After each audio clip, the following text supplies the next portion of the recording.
Bill, distraught over failing miserably at every single attempt to succeed at anything at all, then returned to his hometown of Beige Camel, sobbing like a little girl.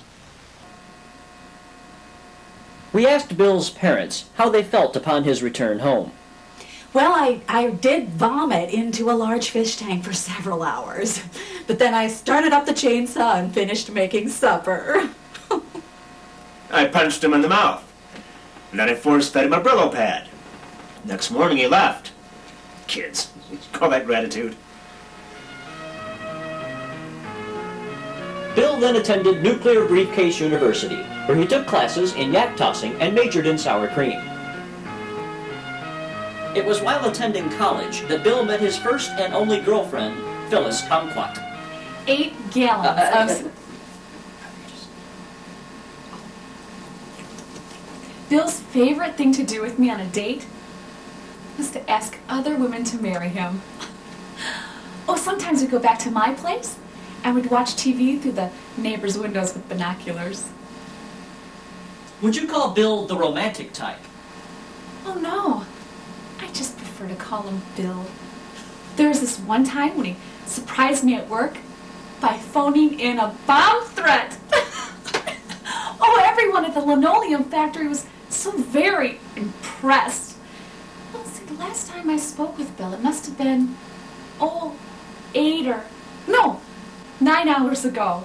Oh, he sounded very tired and slightly less insane than normal. Oh, but he did wish me well, and he promised to release my mother once I paid the ransom. Yeah, I still love the big guy. Wouldn't you? Upon graduation from college, Bill packed up his prosthetic limb collection and left the country to find himself. His search took him to the farthest reaches of the globe, where he hopped the first plane back to America. After roaming the countryside for an undisclosed amount of time, although some experts make it about 3:45, he returned home with a man whom Bill proclaimed, quote, "doesn't look a thing like me, but he'll do until I come along."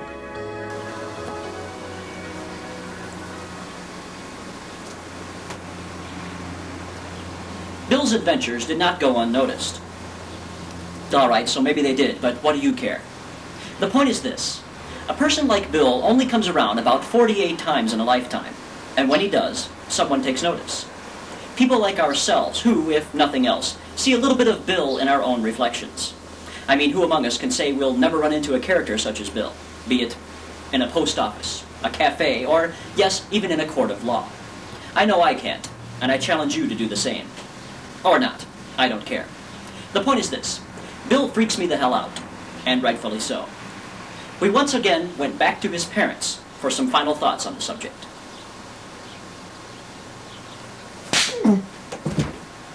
Next! Setting Bill on fire was, the hardest thing I ever had to do. Match kept blowing out. I remember he would say, "Mommy, will I ever be big and strong like you?" And I would say, "Well, no, dear, you're a little panty-waist, and you'll probably be ridiculed and bullied most of your adult life until you're old and gray."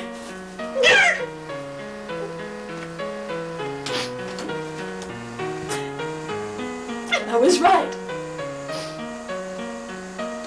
A mother just knows these things. To some, Bill was a son. To others, a friend.